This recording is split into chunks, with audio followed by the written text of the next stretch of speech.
Bienvenue à tous. Bienvenue, cher Éric Dupond-Moretti, Véronique Margron, Joanne Chapoutot, voilà, et Renaud Van Ruymbeck. Ensemble, nous allons nous interroger sur ce que signifie aujourd'hui être juste. Éric Dupond-Moretti, vous êtes garde des Sceaux, Véronique Margron, vous êtes théologienne, Joanne Chapoutot, vous êtes historien, Renaud Van Ruymbeck, vous avez été magistrat. Et la composition a priori hétéroclite de ce plateau n'est pas fortuite. Elle témoigne que ce qui est justice, injustice, équité, iniquité, mais aussi égalité et inégalité traverse toute la société et questionne en permanence les mondes politiques, spirituels et juridiques, les institutions du travail, de l'éducation et bien sûr judiciaire. Mais plus encore, investiguer ce qui est et n'est pas juste, c'est faire le choix de s'interroger intimement sur ce qui est et n'est pas intégrité, éthique, honnêteté, solidarité, humanité et communauté de destin chère à Edgar Morin. Dessiner l'avenir et décider d'être acteur de cet avenir s'envisage si l'on accepte de passer toute situation, aussi complexe soit-elle, aux grilles d'une question cardinale. Ce que j'arbitre et ce que j'entreprends est-il juste ? Juste pour moi et juste pour autrui. Nous pouvons faire confiance à nos invités ce matin pour nous éclairer, chacun dans son domaine de compétences, mais aussi de conviction, sur le discernement que sollicite le titre de notre débat. Que veut dire aujourd'hui être juste ? Véronique Margron, vous êtes religieuse dominicaine, ancienne doyenne de la faculté de théologie d'Angers et vous présidez la conférence des religieux et religieuses de France. Le grand public vous a découvert il y a quelques semaines à l'occasion de la publication du rapport de la SIAZ, la commission indépendante sur les abus sexuels dans l'Église. Ce rapport n'a pas été une découverte pour vous puisque depuis de nombreuses années, vous menez un combat de justice au profit des victimes d'agressions sexuelles au sein de l'Église. En réaction au dit rapport Sauvé, vous avez prononcé des paroles très fortes, des paroles qui pensaient aux victimes avant l'institution. Vous avez évoqué un peuple de vies brisées, fracassées à l'intérieur de l'Église. Vous avez fustigé le caractère systémique, presque endémique des violences sexuelles. Vous avez condamné le silence qui a enveloppé ces crimes. Je ne sais pas comment il est possible intérieurement de s'en remettre. Avez-vous même avoué? Vous nous direz si vous en savez un peu plus aujourd'hui sur cette question. Joanne Chapoutot, vous êtes professeure d'histoire contemporaine à Sorbonne Université. Vous êtes le plus grand spécialiste français du nazisme. Et c'est d'ailleurs très jeune que vous vous êtes intéressé. Votre sujet au concours général d'histoire que vous avez remporté à l'âge de 16 ans était un ou des fascismes dans l'Europe de l'entre-deux-guerres. Et vous avez consacré votre thèse au national-socialisme et à l'Antiquité. Mais vous n'êtes pas seulement l'exégète du nazisme, mais vous venez de publier 2 nouveaux ouvrages, Les 100 mots de l'histoire chez Que sais-je et Le grand récit, Introduction à l'histoire de notre temps au PUF. Quelle place la justice occupe-t-elle dans la quête de sens centrale dans ce grand récit? Quels enseignements sur notre conception contemporaine de la justice le régime nazi produit-il? Nous l'aborderons un peu plus tard. Renaud Van Ruymbeck, vous avez été juge d'instruction et vous avez instruit quelques-unes des plus retentissantes affaires financières de détournement de fonds, de corruption et d'évasion fiscale. Des affaires mettant en lumière l'obscur enchevêtrement des cénacles politiques, économiques et judiciaires. Des affaires aussi qui questionnent la géopolitique, la gouvernance européenne et internationale. J'en cite quelques-unes. Boulin, Urbain, Elf. D'ailleurs, je me suis demandé si vous aviez peut-être un peu souri en apprenant que l'ancien PDG d'Elf, Loïc Le Floch-Prigent, avait l'oreille très attentive d'Éric Zemmour. Mais également les frégates de Taïwan, Cahuzac, Balkany, Clearstream, Kerviel. Cahuzac et le Balkany, d'ailleurs, 2 affaires qui vous lient indirectement à notre 4e invité, qui fut leur défenseur. Et Kerviel, j'avais oublié Kerviel. Éric Dupond-Moretti, depuis 16 mois garde des Sceaux, pendant 35 ans avocat pénaliste. Il va être passionnant de vous écouter commenter la question qui anime notre débat, y compris parce que la conception et l'exercice de la justice, peut-être, ne relèvent pas des mêmes principes, n'aspirent pas au même dessein, ne convoquent pas les mêmes ressorts selon que l'on est avocat ou ministre de la Justice. L'universalité de la justice existe-t-elle? C'est ce que nous allons voir dès maintenant. Alors voilà comment nous allons rythmer Cette rencontre, d'abord un dialogue, vous et moi, d'une demi-heure environ, puis nos 3 autres invités vous poseront chacun une question, et ensuite nous débattrons tous ensemble, l'idée étant, Éric, que vous puissiez rebondir sur ce que Véronique, Renaud et Joanne développeront chacun dans son domaine, et au cours de notre débat, 3 étudiants interviendront pour vous poser une question. Alors j'attaque, cher Éric, question toute simple, que l'on soit avocat ou garde des Sceaux, être juste a-t-il la même signification? Et ce qui aujourd'hui est juste ou injuste à vos yeux, l'était-il de la même manière lorsque vous étiez avocat? Je pense qu'être juste a la même signification. Mais en revanche, ça ne se décline pas du tout de la même façon. D'abord, la justice est intimement liée à la notion de vérité. Et la notion de vérité, lorsque l'on est avocat, au fond, elle importe assez peu, parce que la seule vérité qui compte, c'est celle de son client. Et lorsque l'on est avocat, en réalité, on veut absolument faire triompher la vérité de son client parce que l'on est le porte-voix d'un homme qui n'en a plus. Avocat, ça vient du latin advocatus, celui qui porte la voix. D'un homme qui souvent, qu'il soit victime ou qu'il soit suspecté d'ailleurs, a du mal à s'exprimer. Quand on doit se défendre soi-même, on mesure toujours à quel point l'avocat est indispensable. Donc c'est le triomphe d'une vérité. Et d'ailleurs, il suffit d'aller quelques instants dans une audience pour se rendre compte qu'il y a des vérités qui coexistent et qui sont plurielles. Il y a la vérité des victimes, il y a la vérité de l'accusé, des accusés s'ils sont plusieurs, ils ne sont pas toujours d'accord, la vérité du procureur, et puis la vérité de la juridiction, qui va rendre son verdict, qui ne sera d'ailleurs peut-être pas la même vérité que la vérité qui sera rendue en appel, alors que c'est le même dossier. Quand on est ministre, évidemment que on s'intéresse aux causes, alors qu'on ne s'intéresse pas aux causes lorsque l'on est avocat. On défend des hommes, pas des causes. Lorsque l'on est ministre, évidemment, l'intérêt général prend le pas sur les considérations particulières. Je voudrais prendre un exemple parmi les nombreuses défenses que vous avez conduites pendant votre carrière d'avocat, celle d'Abdelkader Merah, frère de Mohamed Merah, poursuivi pour association de malfaiteurs terroristes et complicité d'assassinat. Il était totalement juste, selon vous, de le défendre.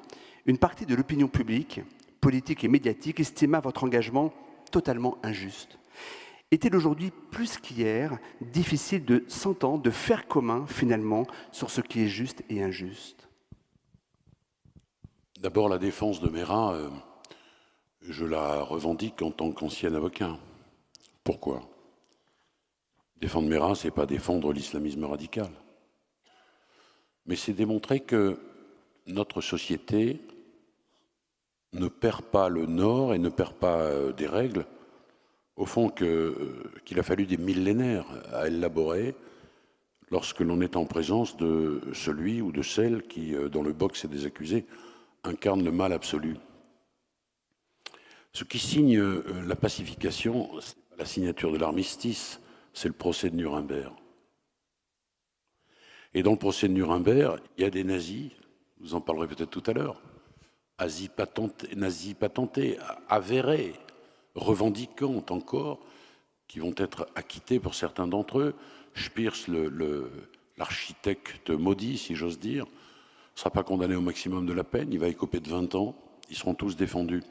Et ce qu'il était important pour moi de dire, ce que j'ai dit à l'époque, d'ailleurs, j'ai été beaucoup attaqué, c'est que, au fond, ce qui distingue la civilisation de la barbarie, c'est la règle de droit.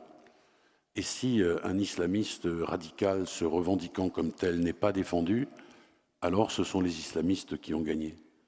Parce que, d'une certaine façon, ils veulent nous désorienter, nous bousculer dans nos règles. L'égalité homme-femme, les règles judiciaires. Il n'y a pas de procès chez les islamistes. Il n'y a pas d'avocats. Ce ne sont même pas des procès, ce sont des choses qui se font en quelques instants. Enfin, vous avez vu tout ça, c'est la barbarie absolue. Et donc, dire que nous sommes dans une société civilisée, que nous ne transigeons pas sur ces règles, c'est, me semble-t-il, faire œuvre de démocratie. Et c'est montrer à ces gens que nous résistons. quelques questions qui sont davantage liées à votre actualité. Et pardon, oui. Aujourd'hui, en tant que ministre, je suis préoccupé par la salle, cette grande salle, cette belle salle qui a été construite. C'est le procès V13. Je suis préoccupé par les moyens que nous y avons mis. Je fais en sorte que, de loin, naturellement, je n'ai aucune intervention juridictionnelle possible, mais que les choses se passent bien. C'est ça mon métier de ministre maintenant. Alors, votre métier de ministre maintenant, c'est aussi de gérer un budget. Oui. Le récent rapport de la Commission européenne pour l'efficacité de la justice, qui a comparé les moyens alloués à la justice dans 47 pays, dont certains sont aussi pauvres que la Moldavie et l'Arménie, eh bien, la France se situe en dessous de la moyenne. Elle consacre 69,50 € par habitant. Or, cette moyenne est de 71,50 €. Et pire, si on prend pour mesure des pays au PIB comparable à la France, la moyenne s'établit à 84 €. Et l'Hexagone est loin de la Belgique, de l'Italie, de l'Espagne et même très loin de l'Allemagne. Et c'est 131 € par habitant. L'un de vos prédécesseurs, Jean-Jacques Urvoas, parlait à propos de l'institution judiciaire d'état de clochardisation. Son organisation, son fonctionnement, les moyens qui lui sont dédiés, et ceci au-delà des 8% d'augmentation que vous avez obtenus. Qu'est-ce que ça nous dit, finalement, historiquement, sur le rapport de l'État français, mais aussi des Français eux-mêmes, à la justice? D'abord, pardon, cher Denis, mais cette présentation est très incomplète. 8%, c'est cette année, mais c'est aussi 8% l'année dernière, c'est 33% depuis la mandature, ce qui est l'augmentation budgétaire la plus importante depuis 25 ans, même un peu plus d'ailleurs. C'est un nombre de magistrats qui n'a jamais été atteint.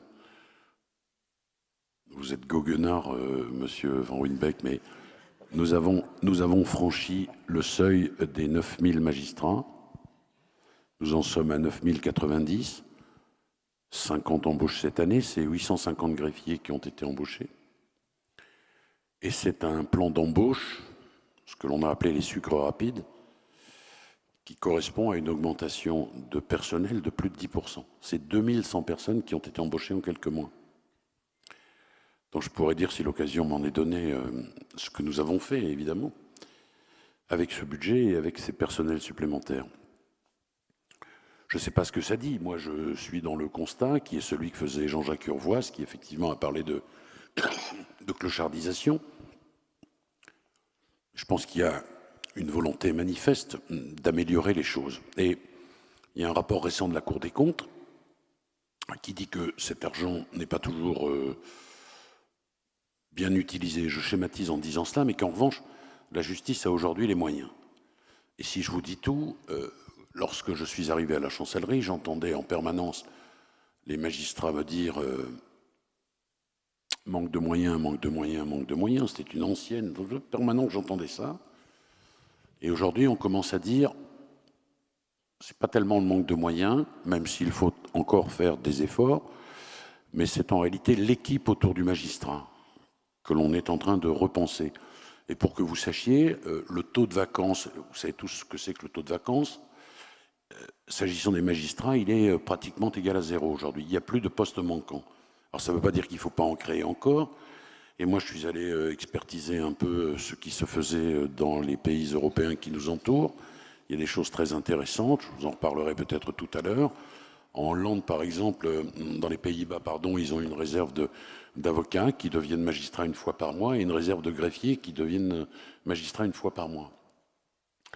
Ça implique de changer un peu les paradigmes, ça nécessite que les avocats et les magistrats se rapprochent encore davantage. Mais pour vous, il n'y a aucun problème, mais pour d'autres, c'est compliqué. Oui, on peut le dire. Voilà. Et ce que ça signe, j'en sais rien. Maintenant, je me méfie aussi des comparaisons. On parle souvent de l'Allemagne, par exemple. En Allemagne, on dit qu'il y a beaucoup plus de juges en Allemagne. Mais en Allemagne, par exemple, il n'y a pas de tribunaux de commerce. Chez nous, ce sont des bénévoles. Il n'y a pas non plus de conseil des prud'hommes. Chez nous, ce sont des bénévoles. Bon, en tous les cas, on a pris la mesure de ces choses. Je souhaiterais avoir un budget 5 fois plus important, mais ça n'est pas possible. Et donc, il y a quand même une augmentation tout à fait significative du budget, c'est-à-dire une prise en compte de la paupérisation de la justice. Et on essaie bien sûr d'y remédier. J'aimerais vous entendre sur le thème de l'indépendance. Dans votre essai, Renaud, vous disséquez l'enchevêtrement collusif des intérêts politiques et judiciaires et vous démontrez que l'autorité politique met concrètement en péril l'exercice indépendant de la justice. Or, il y a une condition, bien sûr, cardinale au sujet qui nous réunit ce matin. Cette condition, d'ailleurs, vous l'avez défendue bec et ongles pendant toute votre carrière, c'est l'indépendance. Maintenant que vous êtes à l'intérieur du réacteur, le constat finalement de Renaud, est-ce que vous le trouvez plus édifiant encore que lorsque vous étiez spectateur en étant avocat? Je vais vous faire une confidence. Ne la répétez pas, j'aime beaucoup Renaud van Ruymbeck et il le sait. Mais je ne suis pas du tout d'accord avec lui sur le constat qu'il fait d'une espèce de justice qui serait cadenassée. Depuis 2013, sachez que le garde des Sceaux ne peut même pas donner un ordre individuel à un procureur. Ce n'est pas possible. Quant aux magistrats du siège, ils sont totalement indépendants et le garde des Sceaux n'intervient même pas dans le processus de nomination. Je vois Renaud hocher la tête là. Je suis désolé, maître, monsieur le ministre, je ne sais pas comment vous appelez. Vous avez quand même une direction des services judiciaires qui fait les propositions de nomination des magistrats du siège, comme ceux du parquet d'ailleurs. Donc, vous intervenez. Qui les nomme au final? Si ce n'est vous? Si ce n'est le Conseil supérieur de la magistrature? Oui, mais le Conseil supérieur ne Et n'a pas la gestion est-ce que le garde derrière. des Sceaux a la possibilité de donner une directive au Conseil supérieur de la magistrature? Non, mais c'est lui Et de qui quoi est propose. composé le Conseil de la magistrature? Parce que, pardon de le dire, ça vous le savez, on en a discuté maintes et maintes fois, je ne partage pas du tout votre avis. D'ailleurs, Vous avez le droit. oui, mais ici, voyez-vous, on ne peut pas se contenter d'échanger des avis. Il faut argumenter, et puis ensuite, chacun tranchera de ses questions. D'abord, il y a un fantasme qui voudrait que le garde des Sceaux puisse, comme on le voyait dans les films en noir et blanc des années 50, décrocher son téléphone. « Allô, monsieur Van Ruymbeck, ici le ministre de la Justice. » Et là, dans les films des années 50... Fait. Hein, Ils l'ont jamais fait. Même dans les années 50, j'étais pas encore né d'ailleurs. Et, ben, ok, mais on sait tous que ça a existé. On peut tous dater le moment d'ailleurs où les magistrats sont devenus indépendants de haute lutte. On ne leur a pas donné leur indépendance, ils sont allés la chercher. Mais le corollaire de l'indépendance, c'est aussi le respect absolu des règles. Et puis, se souvenir, que les magistrats, dans ce pays, ne constituent pas un pouvoir judiciaire, mais une autorité. Donc, il ne faudrait pas que certains aient envie de devenir un pouvoir sans contrepartie. Je dis certains parce qu'il faut toujours nuancer les choses. Mais aujourd'hui, oui, moi, je peux proposer un procureur. Ensuite, cette proposition est examinée par le Conseil supérieur de la magistrature. Et si le Conseil de la magistrature dit non, on n'en veut pas, alors le garde des Sceaux, depuis très longtemps, et ce pouvoir en particulier, n'est jamais intervenu contre une décision du Conseil supérieur de la magistrature. C'est la première chose. Depuis 2013, interdiction absolue de donner des directives individuelles au procureur. Compliqué dans ces conditions, d'ailleurs, monsieur le juge, de conduire une politique pénale, parce que si vous ne pouvez pas dire au procureur « je souhaiterais que vous fassiez ceci ou cela », non pas pour classer une affaire, mais par exemple pour la faire démarrer, alors que l'on pouvait envisager, autrefois c'était le cas, des directives qui soient publiques et qui soient dans le dossier et qui soient écrites. Bon. Alors moi, expliquez-moi, parce que je n'ai pas mesuré cela, quels sont en la matière mes pouvoirs, et je serais ravi d'être venu, parce que jusqu'à présent, je ne les ai pas découverts encore. On verra après peut-être. On va continuer, Eric. Je vous expliquerai vos pouvoirs tout à l'heure, peut-être. Ah oui. On va continuer, Eric.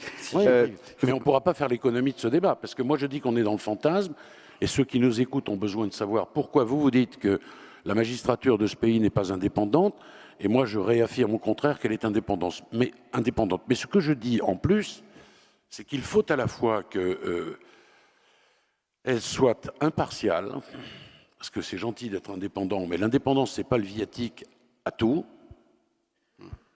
et il faut aussi qu'elle soit impartiale, et je dis qu'il faut aussi qu'il y ait une vraie responsabilité des juges. C'est-à-dire? Une vraie responsabilité des juges. Sur leurs décisions? Sur leurs décisions juridictionnelles, vous savez que ça n'est pas possible, mais je vous donnerai, si vous le voulez, un certain nombre d'exemples illustratifs de cela. Sur leur comportement. 2500 plaintes déposées par les citoyens de ce pays qui estiment ne pas avoir été bien traités par la justice. On va dire les choses, sur les 2500 plaintes, il y a un certain nombre de quérulents qui ont perdu leur procès, parce que c'est compliqué de faire consensus autour de la justice. Ceux qui perdent leur procès considèrent toujours qu'ils ont été mal jugés. Et là, vous n'y pouvez rien, c'est comme ça. C'est consubstantiel à ce qu'est la justice. Virons-en la moitié. Allez, même plus que la moitié. Il en reste 1000.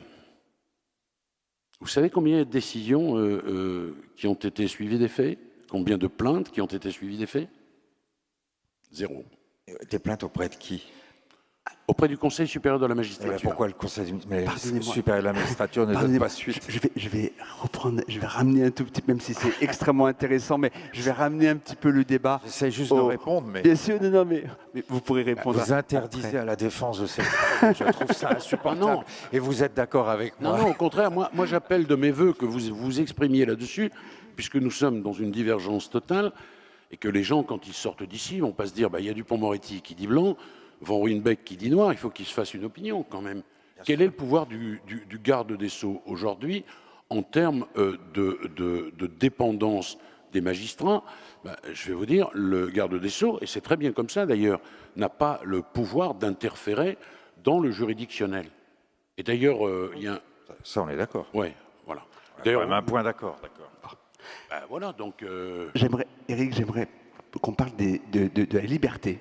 Parce que la liberté, c'est un item qui est aussi consubstantiel de la justice. Il était central dans vos combats d'avocats.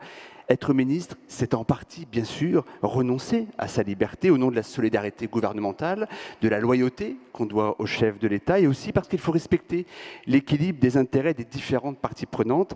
Cette mise entre parenthèses d'une partie de votre liberté, est-ce peut-être le plus difficile à vivre aujourd'hui en tant que garde des Sceaux? Non, je pense que, alors en réalité, vous ne vous exprimez pas avec la même liberté langagière lorsque vous êtes ministre que lorsque vous êtes avocat. C'est vrai que moi j'ai exprimé un certain nombre de choses parfois dans un langage fleuri. C'est vrai. Délibérément provocateur. Mais jamais à mon encontre. C'est vrai que je vous en sais particulièrement gré. Parce que vous n'avez pas donné à mes yeux flanc à une critique acerbe.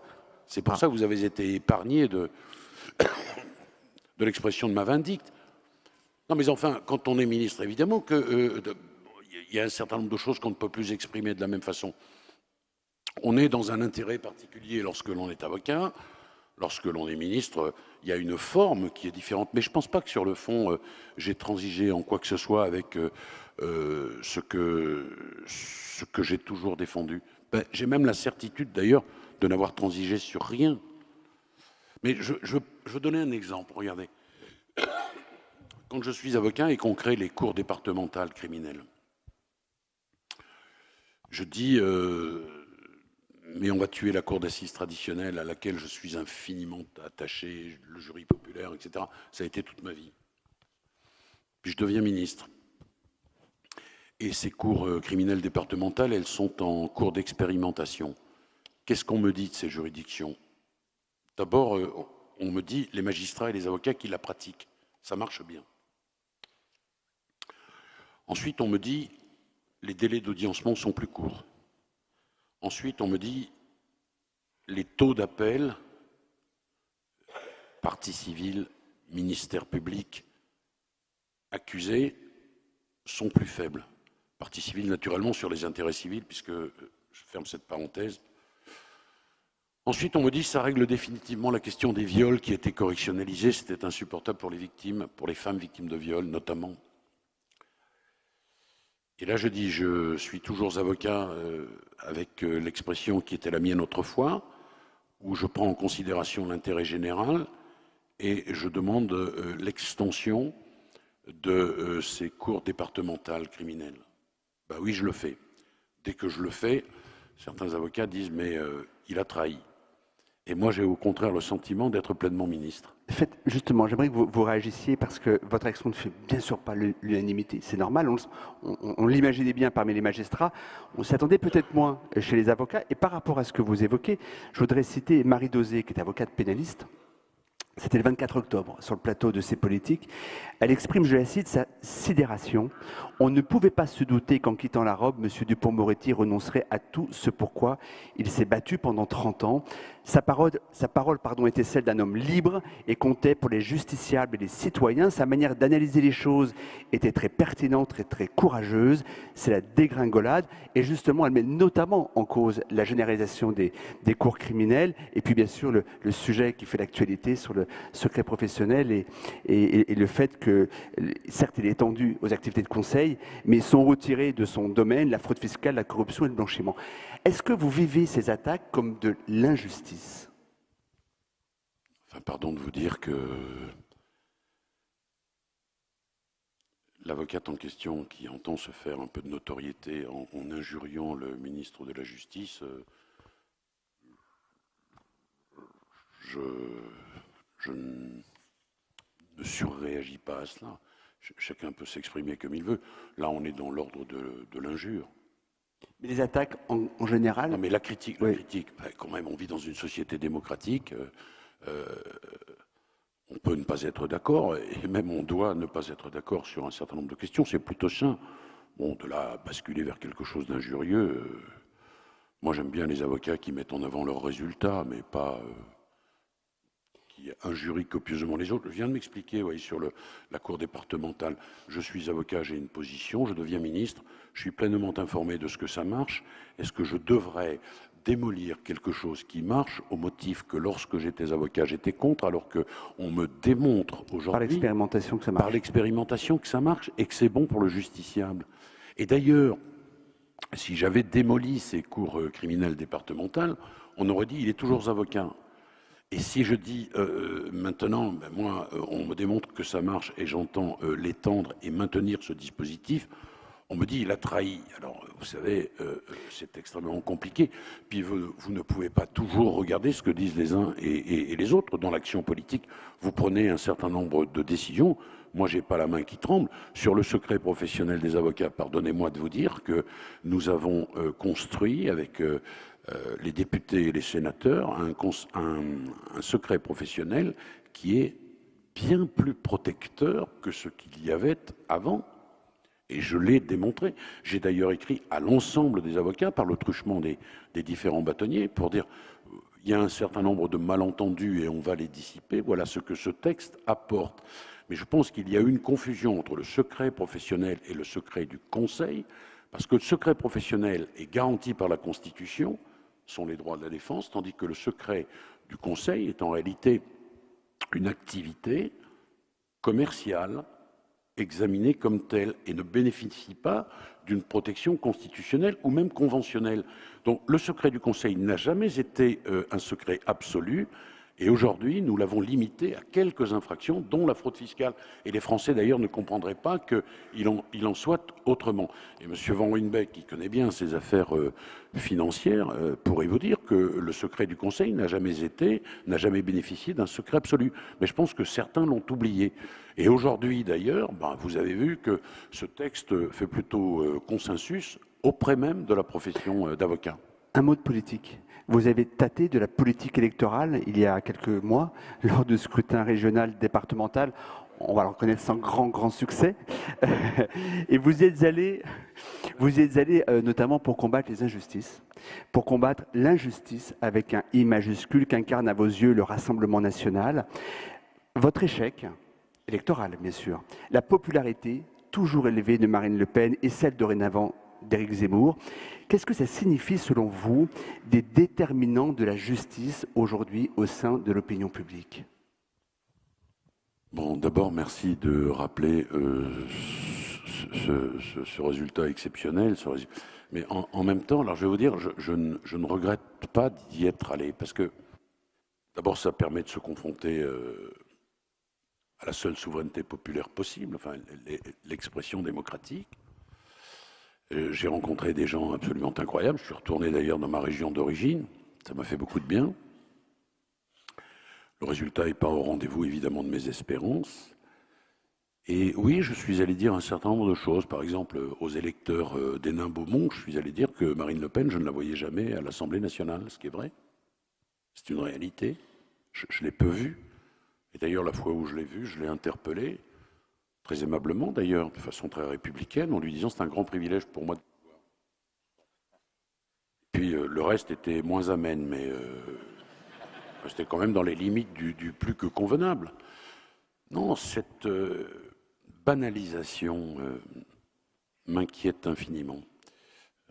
Certains des propos tenus par M. Zemmour, s'ils avaient été tenus par Jean-Marie Le Pen, je pense qu'ils auraient engendré des manifestations extrêmement importantes.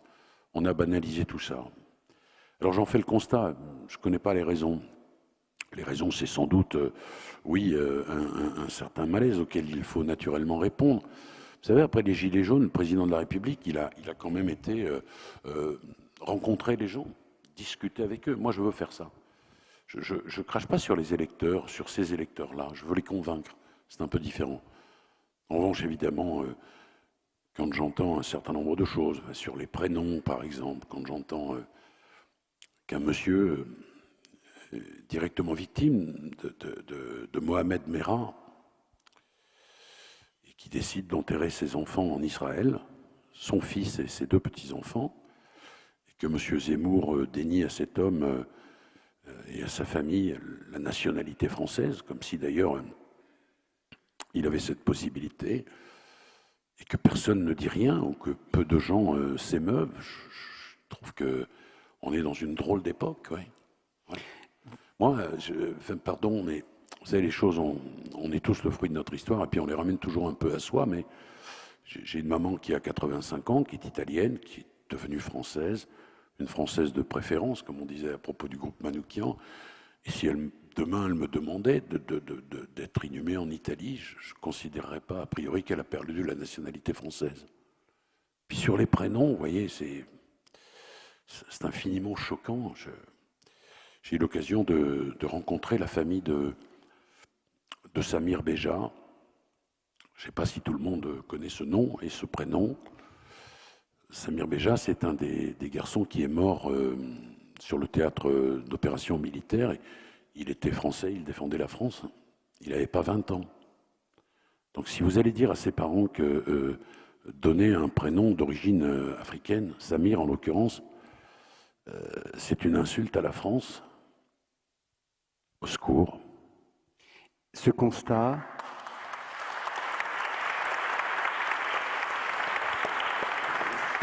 Et après, j'inviterai nos intervenants à vous poser une question. Ce constat que vous faites, c'est le symptôme d'une grande peur que vous avez aujourd'hui quand vous regardez la société française, y compris dans ses rapports humains, ses rapports sociaux, l'hystérisation, l'antagonisation de la société, l'aseptisation de la société aussi. Ça fait partie des peurs, quelque part des injustices aussi que vous voyez poindre et contre lesquelles on est peut-être impuissant. Oui, parce que la justice aujourd'hui, elle est traitée de façon exclusivement fait diversière. Un féminicide est commis, c'est un échec collectif, c'est absolument atroce. Tout le monde a d'abord une réaction bien légitime de compassion. Et puis pendant 24 heures, notamment sur des chaînes d'infos continues, on va évoquer l'échec de la justice. D'abord, et je ne serai pas démenti par Renaud Van Ruynbeck, la justice, elle intervient bien tard. Et elle intervient souvent lorsque les crimes sont commis. Deuxièmement, les féminicides qui sont évités, parce que des magistrats ont posé un bracelet anti-rapprochement, ça ne fera jamais la une des journaux. Vous ne verrez jamais un journal avec un féminicide n'a pas eu lieu. Vous verrez évidemment la une d'un journal avec une récidive, mais jamais une récidive qui n'aura pas eu lieu parce que les services de la protection judiciaire de la jeunesse auront sorti un gamin de l'ornière. Et tout est comme ça. Et on a besoin, moi j'ai besoin au quotidien de nuances. Et je trouve qu'on est dans une société de plus en plus radicalisée, totalement manichéenne. Et quand vous êtes ministre de la Justice, vous êtes soit Taubira Empire, ça c'est versus Madame Le Pen, soit un facho de service. Si vous prenez, vous êtes toujours ou ultra répressif ou ultra laxiste. Alors que la politique pénale, elle assume et elle doit assumer la répression quand il s'agit de punir des crimes. Et moi, je n'ai jamais renié la nécessité de la prison. Mais dans la prison, il y a punir, il y a protéger la société des criminels dangereux, mais il y a aussi le volet réinsertion. Et ça ne peut pas être examiné de façon manichéenne. Et je vois là la course à l'échalote vers davantage de répression avec des propositions, mais qui sont invraisemblables. Tout ça à raison de la campagne présidentielle qui s'ouvre. J'entends par exemple 50 ans de réclusion criminelle devant intervenir de façon rétroactive. Pardonnez-moi, la non-rétroactivité de la loi pénale, c'est un des principes mais cardinaux, majeurs de la procédure pénale. Quand vous commettez une infraction, un délit, un crime, vous violez une loi et on ne peut pas vous imposer une autre loi. C'est ça le sens de la non-rétroactivité de la loi pénale. Ensuite, vous en avez un autre qui veut rétablir les cours de sûreté de l'État sans appel. Et comment alors, pour une contravention, vous pouvez faire appel? Vous êtes condamné à ce nouveau crime et devant cette nouvelle juridiction sans appel, c'est une régression. Et c'est à celui qui en rajoute. Et tous les jours, vous avez une nouvelle proposition. Tous les jours, tous les jours, tous les jours. Mais regardez comme c'est difficile d'échapper au manichéisme. Je dis et j'assume, on construit des places de prison. Et là, il y a des gens qui me disent, mais quand même, vous êtes ultra répressif parce que la nature a horreur du vide et donc vous allez les remplir. D'accord. Mais si j'en construis pas, on va me dire, mais alors la dignité des conditions de détention, qu'est-ce que vous en faites? La seule façon de rendre un peu de dignité, c'est de construire des établissements pénitentiaires modernes, salubres, propres, avec, pour éviter les écueils de la promiscuité, pour permettre des ateliers de travail, pour que les patrons viennent amener du boulot en prison, ça aide à la réinsertion. Donc, vous voyez, et quoi que vous fassiez, et c'est ça l'une des difficultés, mais ça n'empêche personne d'avancer, évidemment, vous êtes pris entre ces feux du manichéisme et de la radicalité de notre époque. C'est très compliqué. C'est ce que démontre très bien d'ailleurs le philosophe Étienne Klein quand il dit que la disparition de la nuance tue le débat public et tue finalement, anéantit nos relations. Et on va le dire, évidemment, les réseaux sociaux n'arrangent rien. Évidemment. N'arrangent rien, parce que vous avez un déversement de haine au quotidien qui exacerbe nos rapports. Et au fond, ce qui fait société, on peut ne pas être d'accord, et puis je l'ai dit tout à l'heure, heureusement, mais en même temps, ce qui fait le ciment de la société, c'est un tronc commun. Et plus on le ronge, et plus on l'attaque, et plus on est dans le manichéisme, dans l'absence de nuances, dans l'insulte, dans l'invective. Enfin, les réseaux sociaux, c'est, pardon de le dire, merveilleux outil de démocratie participative et en même temps poubelle à ciel ouvert. Renaud, je vous passe la parole, après Véronique et Joanne pour poser une question à Éric. J'ai l'impression de revivre ce que j'ai connu quand j'étais aux assises. Maître Dupond-Moretti plaidait, c'est-à-dire que finalement je l'écoute et voilà, j'essaye de comprendre, je le suis. Je voudrais dire que lorsque vous parlez de la nuance, oui, vous voyez je suis quand même d'accord avec un certain nombre de points. Je ne suis pas forcément d'accord sur tout, mais la justice, être juste, c'est une balance. Il y a l'avocat, il y a l'intérêt de la société, et c'est un métier extrêmement difficile de rendre la justice. Mais je suis tout à fait d'accord, dire il y a qu'à, non, ça ne fonctionne pas du tout comme ça. Et j'invite d'ailleurs ceux qui ont ce type de propos à devenir jurés un jour quelque part. Et là, alors vous faites quoi là? Qu'est-ce que vous faites? Vous entendez des discours différents, et la justice doit rester cela. Dans ce que vous disiez tout à l'heure, il y a aussi une autre proposition qui m'effraie à chaque fois, c'est les peines planchées. Les peines planchées, en tant que juge, j'ai horreur des peines planchées parce que on me muselle quelque part. C'est-à-dire que je n'ai pas la liberté d'apprécier les circonstances qui font que.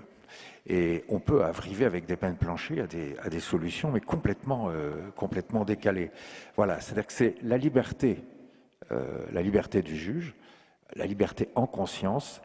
Il va appliquer la loi comme il estime devoir le faire. Il est tenu par la loi, mais il a cette marge, et c'est fondamental.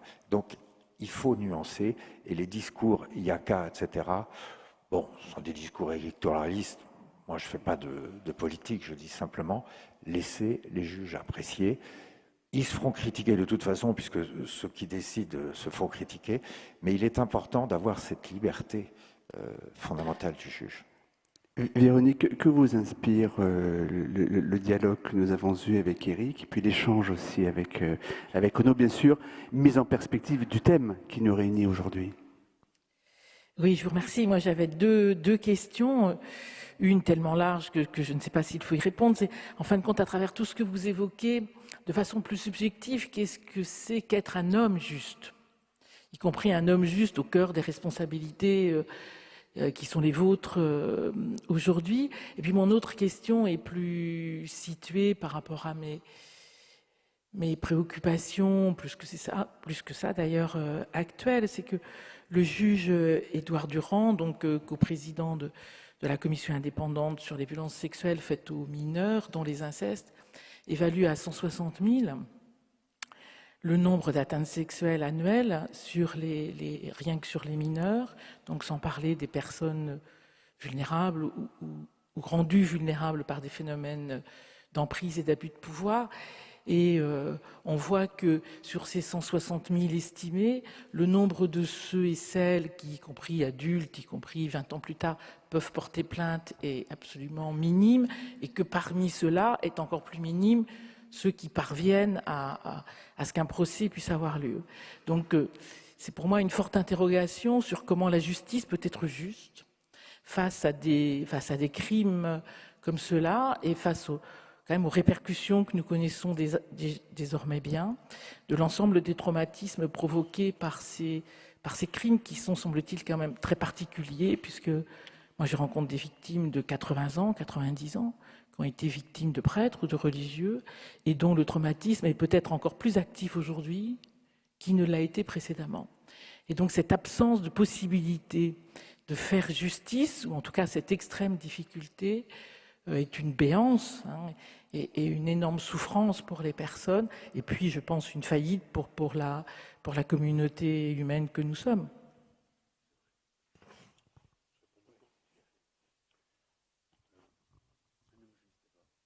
Oui, mais je peux dire un petit mot. Bien sûr. Renaud Van Ruynbeck a raison. Les jurés, quand on a la possibilité avec eux d'échanger, après le procès évidemment, ils vous disent, oui, non, parce que pendant c'est interdit, en fait, vous avez compris. C'est mieux. Ouais. Mais ils vous disent à quel point ça a transformé leur vie. Et j'utilise ces mots-là parce que ce sont des mots que j'ai très souvent entendus. Et c'est pour ça que j'ai souhaité qu'on filme la justice. Parce que le justice bashing, c'est le tremplin de tous les populistes. Il y a 850 000 décisions qui sont rendues au pénal par an, et naturellement, sur les 850 000, vous avez quelques décisions loufoques. C'est de celles-là dont on parle. Comme on arrive des trains qui n'arrivent pas à l'heure. Et là, on se dit, mais c'est ça la justice, vous partez au boulot le matin. Vous vous dites, mais quand même, vous entendez ça, là, matinale de... Mais enfin, on n'a pas pu juger comme ça. Si ça arrive, ben oui, forcément, sur 850 000 décisions, voilà, tout n'est pas parfait, mais d'ailleurs, rien de ce bas monde n'est parfait. Donc c'est là-dessus qu'on s'arrête. Et moi, j'ai voulu qu'on filme la justice, pas pour faire du trash, on a pris toutes les précautions, mais pour qu'on la connaisse davantage, et pour qu'on sache à quel point c'est compliqué. Par exemple, déterminer une peine, c'est une chose absolument incroyable de difficulté. Les peines planchées, je suis d'accord avec lui, totalement, je l'ai dit. D'abord, au-delà du fait que ce serait porter atteinte à l'indépendance des magistrats, les peines planchées, elles n'ont pas marché. Voilà, on les a eues pendant quelques années, ça n'a pas marché. Pire que ça, la délinquance, franchement, n'a pas diminué. Et moi, si on me disait demain et si on me démontrait que ces peines planchées ont été efficaces, je suis un pragmatique, je serais capable d'y aller. même en pensant qu'il y a quelque chose qui ne marche pas bien là, et qu'on ne peut pas entraver la liberté des juges. Mais si c'était de nature, est-ce qu'il n'y ait plus de délinquance dans ce pays, je prendrais mes responsabilités politiques. C'est pas vrai. Ça n'a pas fonctionné. Donc, ils veulent y revenir maintenant encore, parce qu'en réalité, il y a peu de choses que l'on propose. Voilà, je ferme cette parenthèse. Qu'est-ce qu'un homme juste? J'ai dit tout à l'heure que la vérité était relative. C'est vrai. Mais non seulement la vérité est relative, mais la notion même de justice évolue dans le temps. En 1975, on pouvait condamner une femme à raison de l'adultère qu'elle aurait commis. Une femme, pas un homme. Hein. Ça a été abrogé en 1975. Aujourd'hui, c'est inimaginable. Condamner à l'époque, ça pouvait être juste, enfin paraître... bon. D'où d'ailleurs une vraie réflexion sur le wokisme et la façon de réviser les choses, alors que en réalité, les esprits ont considérablement changé. On a condamné très lourdement des gens qui pratiquaient l'avortement. Et c'est l'évolution des mœurs, c'est considérablement évolué, l'avortement dans nos conceptions. Et heureusement d'ailleurs, on a condamné un homme en 1942 à mort. Donc c'est vous dire que tout ça évolue. Alors, quand on a pris en compte les variations de la vérité, quand on a pris en compte les variations sociétales et les différents points de vue sur telle ou telle infraction, tel ou tel comportement, qu'est-ce qui reste au fond? Alors, il reste les grands principes. Être un homme juste, c'est essayer d'être un homme bien. Et puis il y a les grands principes cardinaux que dégagent les grandes religions monothéistes notamment, mais pas que. Ne pas tuer, respecter l'autre. Voilà, ça c'est un peu universel. L'inceste, par exemple, est aussi un tabou sociétal absolu. Donc ça, au fond, sont les grands repères. Et puis c'est aussi universaliste. Parce que c'est vrai que sur un certain nombre d'infractions, on ne les envisage pas du tout de la même façon, ici ou là. Oui. Donc voilà, être un homme bien, c'est un peu de la platitude que de dire ça. Mais c'est tellement compliqué de définir l'homme juste. Je pense que Camus y a passé la vie et qui n'est pas parvenu à donner une réponse. Mais grosso modo, c'est ça. Il faut d'abord avoir le sentiment de la relativité des choses, de la pluralité de la vérité, de sa propre subjectivité, de l'évolution des mœurs avec le temps. Et puis, qu'est-ce qui reste? Les très très grands principes, oui. Tu ne tueras point, je pense que c'est absolument universel. Et heureusement. Bon, ensuite, vous me posez la question sur l'effrayante découverte qui a été faite par la commission Sauvé. Regardez comme c'est pour moi l'illustration, ça me permet d'illustrer la difficulté des choses. Évidemment qu'il y a plein de gens qui n'obtiendront jamais justice. Et qui me soit permis de faire remarquer que la justice ne peut pas s'auto-saisir, par définition, de situations qu'elle ne connaît pas. Et moi, je dis que l'Église catholique a été d'un grand courage en voulant que l'on fasse toute la lumière sur ces crimes absolument odieux. Mais regardez la question de la prescription. Certains souhaitent que certaines infractions ne soient désormais plus prescrites. Et on a eu cette discussion quand j'ai porté la loi du 21 avril qui renforce la protection des mineurs sexuellement agressés. J'ai reçu tout le monde, toutes les associations. J'ai beaucoup consulté. Et certaines associations souhaitaient que les crimes soient imprescriptibles, tandis que d'autres souhaitaient que les crimes connaissent encore la prescription. Pourquoi? Parce que certaines victimes ne vont parler qu'après que la prescription ait été acquise, parce qu'elles veulent parler, mais elles ne veulent pas d'un procès. Et vous avez d'autres victimes qui, naturellement, parlent avant la prescription, que nous avons allongée d'ailleurs, parce qu'on sait que c'est très difficile de révéler les choses. Et on a tellement conscience de ça aujourd'hui, puisque c'est une conscience collective qui est plutôt récente, que nous avons permis de modifier le texte. Mais vous avez des gens aussi parmi les victimes que la prescription protège. Et puis il y a cette idée, très très vieille idée, la prescription elle est plus que millénaire, que parfois la réouverture d'un procès des années après va générer en termes de preuves quelque chose qui est de l'ordre de la déliquescence. Vous évoquiez des victimes qui ont 80 ans, je ne sais pas ce qui peut rester comme preuve. Surtout si la victime est un gamin qui a été agressé par définition par un adulte, lui il doit avoir, je ne sais pas, s'il est toujours en vie, 99 ans, c'est compliqué de refaire un procès là, et de réouvrir des béances qui ont d'ailleurs beaucoup de mal à se refermer.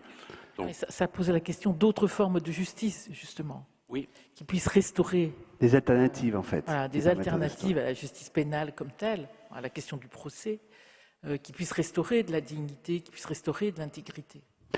Je vais passer la parole, pardon, à Joanne. Sur ce point, vous savez qu'on a eu une vraie discussion sur la loi de la République, la loi de Dieu. Hein. Au fond, la laïcité, c'est de permettre à tout le monde de croire ou de ne pas croire. On a été un peu interpellé par l'idée que la loi de Dieu, et en l'occurrence qui semble régir les règles de la confession, ne soient pas les lois de la République. Donc on a remis les choses un peu à leur place. Le clocher au milieu du village, si vous me permettez cette expression. Et puis ensuite des formes d'indemnisation civile. Je pense que l'Église y réfléchit. Et si vous voulez mon sentiment, ça n'est que mon sentiment. Le ministre n'intervient pas là dans quelque chose qui est de l'ordre du privé. S'il n'y a pas de procès, et puis s'il y a un procès, il ne peut pas intervenir. Donc voilà. Mais je vous livre. Théoriquement. Je vous livre. Non, arrêtez. Arrêtez, vous nourrissez. C'est pas bien de faire ça, monsieur Van Winbeek. Vous savez bien que c'est pas vrai. Je sais bien, c'est pour ça que je le dis d'ailleurs. Et vous savez bien aussi que l'indépendance est dans la tête des magistrats. Oui, Ouais. absolument. Pardonnez-moi, j'aimerais... Non, mais il ne fait rien qu'à m'embêter. J'aimerais que nous écoutions maintenant Joanne qui a patienté avec Mais beaucoup de sagesse. Vas-y. Ce serait bien que ces victimes soient indemnisées. Voilà. C'est mon sentiment personnel. C'est en bonne voie. J'ai l'impression. Joanne, qu'est-ce que vous inspire cet échange que vous avez très gentiment, très sagement écouté depuis 40 minutes? Qu'est-ce que ça vous inspire et qu'est-ce qu'un historien qui a travaillé sur le management et sur le droit nazi peut apporter à un débat comme celui que nous partageons aujourd'hui? Alors déjà, ça peut paraître curieux de parler de nazisme et de droit nazi et d'en tirer des leçons parce qu'on est aux antipodes de notre état de droit. Sauf qu'il y a peut-être quelques enseignements à en tirer. D'abord parce que c'est l'exact inverse. Moi, j'ai fait effectivement ma deuxième thèse, l'habilitation à diriger les recherches sur le droit nazi. Ça s'appelle la loi du sang. Et ce que j'observe, c'est qu'on est dans un système où l'indépendance des magistrats est niée. C'est pour ça que quand je vous entends parler de responsabilité des magistrats du siège, c'est vrai que ça me fait un petit peu tiquer, mais ça c'est un vieux réflexe d'historien, même si vous avez précisé qu'il ne s'agissait pas de responsabilité sur les décisions juridictionnelles. Ça c'est vraiment très, très, très important. Mais justement, j'aimerais savoir ce que vous entendez par là, parce que ça rappelle forcément des souvenirs désagréables. Et l'autre leçon à en tirer, c'est que les principes fondateurs du droit nazi sont des principes particularistes et non pas universalistes. C'est-à-dire qu'on ne considère pas l'individu dans son universalité, mais dans la particularité de son sexe, de son âge, de sa définition biologique, puisque c'était des gens qui croyaient la race. Et on considère que le droit, ou plutôt l'exercice juridictionnel du droit, est une arme de guerre. Roland Freisler, secrétaire d'État au ministère de la Justice, puis président du tribunal du peuple, créé en 1934, disait « Nous, les juges, nous, les magistrats, nous sommes les divisions blindées du droit ». Ça en dit long sur sur la biologisation et sur la bellicisation de tout cela. Et l'autre enseignement tiré aussi, c'est que, au fond, les nazis abandonnent très rapidement les juridictions parce qu'ils ils voient bien qu'ils n'ont rien à tirer des magistrats. Les magistrats, alors, ce pas des grands gauchistes, les magistrats allemands en 1933, c'est un corps très conservateur, comme souvent. La déconservatisation au fond des magistrats, ça intervient après 1945 et surtout après 1968. 68, c'est la création du syndicat de la magistrature, par exemple, en France. Mais généralement, c'est des corps très conservateurs. Donc les magistrats allemands sont à droite, nationalistes, gentiment antisémites et parfaitement racistes. Il y a des points communs, si vous voulez, avec les nazis. Sauf que les magistrats font leur travail. Ils respectent des procédures. Donc lorsque les nazis organisent par exemple le procès de l'incendie du Reichstag, c'est un fiasco. C'est censé être un procès-spectacle avec une radiodiffusion. Goebbels ordonne cela, mais la radiodiffusion est rapidement interrompue parce que les avocats font leur travail, ils convoquent des hiérarques du régime comme témoins, Göring est appelé à la barre, Goebbels est appelé à la barre, et ils s'en sortent très mal. Et par ailleurs, les magistrats respectent la procédure. Ils sont plutôt favorables aux nazis, mais ils ont une éthique de travail, ils ont une déontologie. Résultat, l'option qui est prise par les nazis, alors outre ce cas d'espèce qui est d'interrompre la radiodiffusion tout de suite, c'est de doubler le juridictionnel par le policier. Et c'est là qu'on passe d'un état de droit à un état policier, que l'on passe du judiciaire à l'administratif. Et là aussi, il y a une petite cloche qui commence à tinter lorsque l'on voit la multiplication des états d'urgence, dictée par la situation terroriste, puis ensuite par la situation sanitaire. On voit qu'il y a des effets de cliquet qui font que on ne revient pas facilement en arrière, que le juge judiciaire, l'ordre judiciaire est de plus en plus dessaisi au profit d'une part du pouvoir administratif, préfet, police, et de la juridiction administrative. Alors par miracle, on a une juridiction administrative plutôt qui cultive son indépendance à l'égard du pouvoir exécutif, mais ça n'a rien de donné. Et ça, c'est une source d'inquiétude pour le citoyen. Et puisqu'on était censé vous poser une question, enfin Denis l'avait demandé, alors il y a cette question sur la responsabilité des juges du siège, moi, qui m'inquiète, et l'autre question c'est sur le parquet, parce que vous avez justement répondu que depuis Madame Taubira, votre prédécesseur, le garde des Sceaux ne peut plus donner d'instructions individuelles. Mais il y a tout de même des principes généraux de politique pénale, d'une part, et d'autre part, il y a l'insertion des parquetiers dans un système de carrière qui les rend de fait dépendants du pouvoir exécutif. Et je sais qu'un de vos projets, en acceptant la charge de garde des Sceaux, c'était alors, le vieux serpent de mer de la réforme du parquet, qui peut prendre, je résume, il me semble, deux voies, soit la voie d'une administrativisation du parquet, c'est-à-dire on forme les parquetiers hors de l'École nationale de la magistrature, à l'ENA ou à l'INSPA, maintenant je ne sais plus comment ça s'appelle, enfin c'est à partir du 1er janvier, soit dans la voie d'une indépendance totale du parquet, comme ça peut être le cas par exemple dans les juridictions anglo-saxonnes, je pense notamment aux États-Unis. Et là, c'est une question qui n'a pas été tranchée, c'est une question dont vous avez dit vous-même que vous n'aviez pas le temps de la régler vu le temps qu'il reste, d'une part, et cela dit, vous dirigez en ce moment, vous avez convoqué les États généraux de la justice, dont un des principes est de renouer le lien de confiance entre les citoyens et la justice. Or, alors moi là je parle en tant que citoyen, pour une affaire récente dont vous ne pouvez pas parler puisqu'elle est encore en cours, puisque le délinquant condamné a interjeté appel, l'affaire Benalla, les réquisitions du parquet m'ont semblé absolument lunaires. C'est vrai que usurper des insignes de police pour commettre des voies de fait, etc., et requérir 18 mois de prison avec sursis, c'est très choquant, si vous voulez, pour le citoyen. Et là, j'étais très heureux que les magistrats du siège, armés de leur indépendance, la présidente notamment, aillent bien au-delà des réquisitions très stupéfiantes du parquet. Alors, apparemment, ce n'est pas votre avis, mais je peux vous assurer qu'en tant que citoyen, c'est quelque chose qui a beaucoup choqué. Alors, j'ai envie de dire, pas vous. De grâce, pas vous. On ne va pas faire la critique de la justice au travers de votre subjectivité sur une affaire déterminée. Alors moi, je ne compte pas m'exprimer sur cette affaire. Elle est en cours. La loi me l'interdit. La séparation des pouvoirs me l'interdit. L'indépendance consacrée des magistrats me l'interdit. Mais je note que le parquet a fait une proposition dans son réquisitoire, que le tribunal totalement indépendant n'a pas suivi le parquet. Il n'y a rien à en dire. Vous pensez franchement, parce que c'est ça la question que je vous retourne, que le substitut du procureur ou le procureur, dont je ne connais pas le nom, a reçu des instructions pour requérir ce qu'il a requis? Non, il est pris dans un système de carrière qui peut-être l'autocensure. Mais pardonnez-moi, est-ce que l'on peut penser un moment sur ces questions que la mauvaise foi ne se présume pas et que dans la liberté qui est la sienne, cet homme a cru que c'était la peine juste qu'il convenait de requérir? Est-ce qu'on est obligé? Ah mais oui, mais enfin pardon, soit vous avez la preuve de ça, vous le dites. Laissez-moi terminer s'il vous plaît, c'est important ça. C'est important parce que c'est l'image de la justice qui est en cause.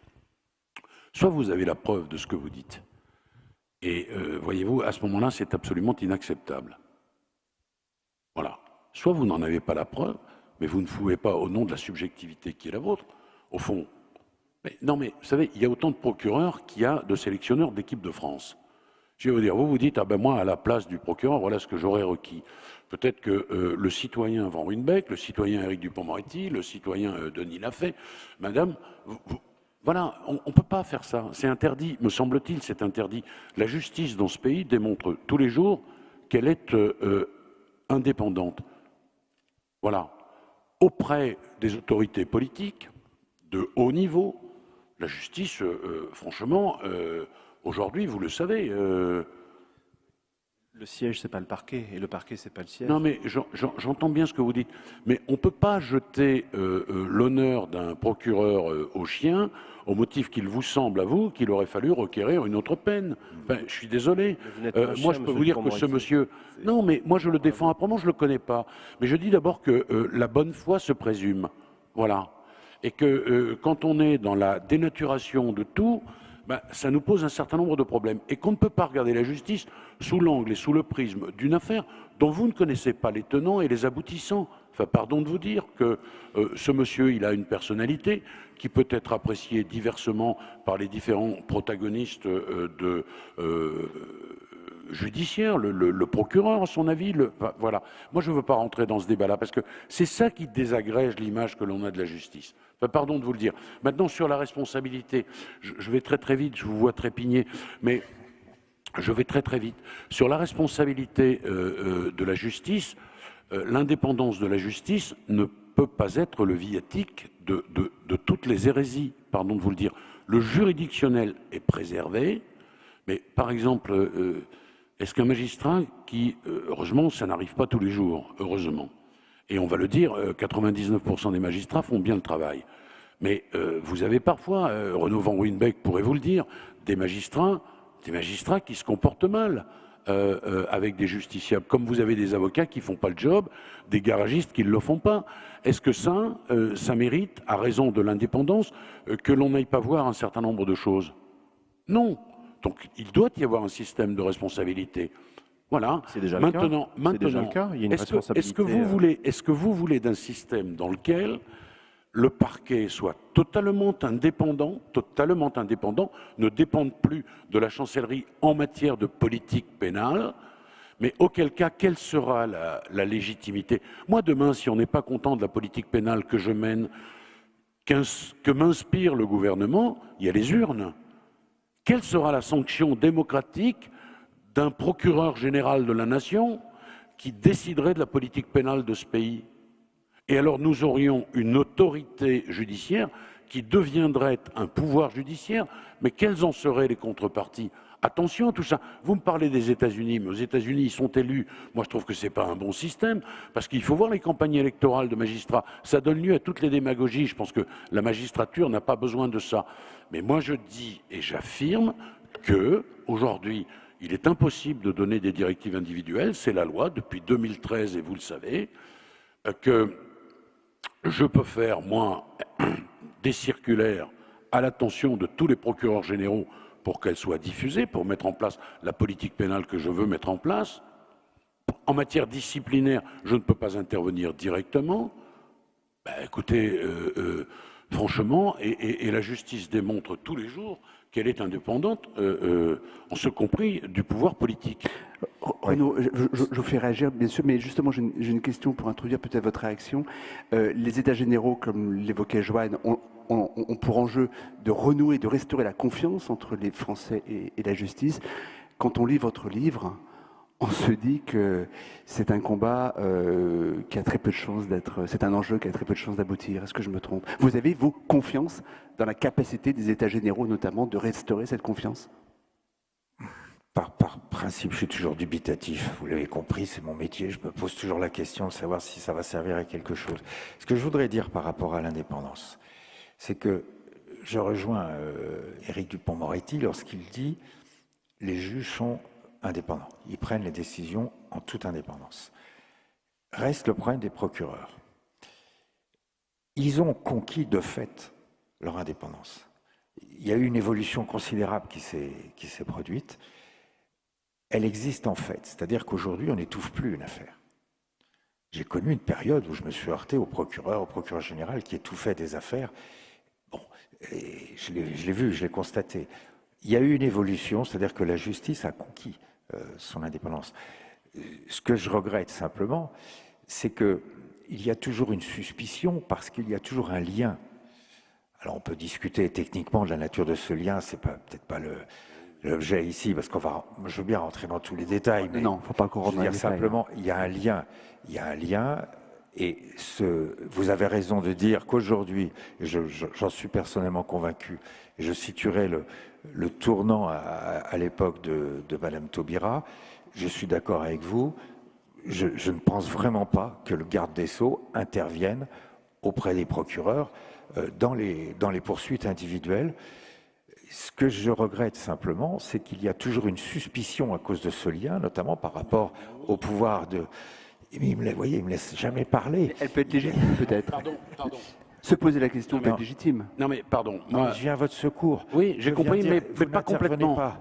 Non, mais faites les réformes. Non. Faites-les parce que demain vous pouvez Non, avoir non, un non, pouvoir. mais si la un pouvoir réforme, fort si la qui va réforme, reprendre en chose, non mais qui va reprendre non les mais parquets en écoutez-moi, si la réforme, c'est de consacrer totalement, je dis bien totalement, l'indépendance des procureurs, c'est-à-dire qu'ils ne dépendraient plus de la chancellerie, que la politique pénale, ce serait les procureurs Non, qui auraient c'est pas ce que vocation à j'ai la... dit. D'accord. C'est pas ce que j'ai dit. Alors, Je ne parle pas de la politique pénale. Il ne faut pas confondre le statut et la politique pénale. D'accord. On peut concevoir, pardon de vous interrompre, Oui. on peut concevoir, je sais on n'interrompt pas la défense, on peut concevoir des procureurs qui, dans leur statut, aient les mêmes garanties que les magistrats du siège, mais qui soient tenus d'appliquer la politique pénale comme le juge est tenu d'appliquer la loi. On lie les deux, je pense qu'on peut les séparer. Bon. Vous voyez cette suspicion dont vous parlez. Vous dites au fond, je suis convaincu que le garde des Sceaux, aujourd'hui, il n'intervient pas. Mais moi, je vais vous dire quelque chose. Si ce qu'à Dieu ne plaise, il me prenait l'idée ou l'envie saugrenue d'appeler un procureur dans telle affaire individuelle.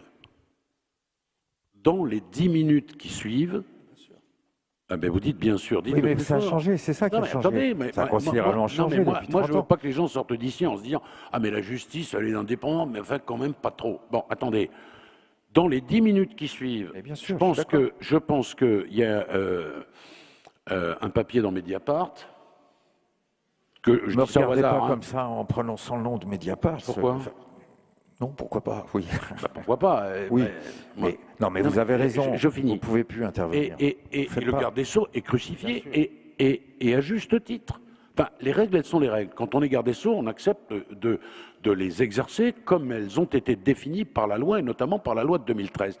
Mais ce qui nourrit la suspicion, pardon, c'est que vous puissiez dire, par exemple, que dans Benalla, ben, peut-être qu'on n'aurait pas dû... Bon, et c'est ça qui nourrit la suspicion. Mais si, pardon, moi je vous le dis avec infiniment de... Vous personnalisez l'enjeu alors que ce n'était pas du tout le cas. Je ne vous incriminais pas. Enfin, du tout. chacun Non, non, non. appréciera la façon dont Ah, vous non, présentez les non, choses. non. Vous dites dans Je cette disais que affaire... statutairement, et Non, mais Renaud Van Dijk, statutairement, enfin, statutairement, est-ce le que vous parquet- voulez reconnaître à un magistrat du parquet une certaine C'est pas un liberté? magistrat. Mais, Ce n'est pas un magistrat. mais- Les juridictions mais vous européennes pouvez pas dire refusent ça, la monsieur. qualité de magistrat mais vous ne pouvez au parquetier français. Mais vous le savez. monsieur, vous ne pouvez absolument pas dire ça. Je suis désolé. Non, mais vous daignez à des hommes qui font un travail quotidien, qui est un travail. Dieu sait qu'il est difficile, une liberté et un recul. Vous pensez que parce qu'on est dans le statut actuel, le magistrat il se dit tiens, je vais requérir ça pour complaire au pouvoir qui va demain me promouvoir dans la carrière. Mais la carrière, on va quand même le dire, qui est-ce qui au final nomme les procureurs? C'est qui? C'est le Conseil supérieur de la magistrature. Oui, mais c'est vous qui faites la proposition, c'est vous qui faites toute la Mais carrière. est-ce que le Conseil supérieur de la magistrature vous est obligé invite- de suivre le garde Non, des mais il Sceaux? a un droit de Bah, veto. excusez-moi. Mais c'est vous qui avez le Excusez-moi. pouvoir. D'abord, on va. Attendez, justement. D'abord, je vais inviter nos étudiants, nos 3 étudiants, à se lever, à se présenter et à poser leurs questions à nos invités. Merci beaucoup. Bonjour, et d'abord merci beaucoup pour l'organisation de ces rencontres capitales et pour la chance d'assister à des débats d'une telle qualité. Ah pardon, je disais merci beaucoup pour l'organisation. Voilà. Merci beaucoup pour l'organisation de ces rencontres capitales et la qualité de ces débats. Ma question est la suivante. On connaît la lourdeur des procédures judiciaires, vous l'avez évoqué lors de vos débats. Aujourd'hui, quelle solution factuelle pour enfin résoudre ce problème récurrent? La prochaine réforme de justice sera-t-elle la bonne? Merci beaucoup. Vaste sujet. Réponse très courte. Réponse très courte. Oui, alors, écoutez. On va en fait écouter, on va écouter les deux autres questions. D'accord. On va y répondre. Craignez la réponse très courte. Bonjour, je ne sais pas si on m'entend. Réponse d'avocat, ça ne peut pas être court. On passe leur temps à leur dire soyez bref. Et voyez. Bonjour, Roxane Robert, étudiante en droit en 3e année à l'Université Paris 5 et responsable communication chez Juristes d'Avenir. Ma question, c'était, pensez-vous que la crainte du gouvernement des juges est justifiée?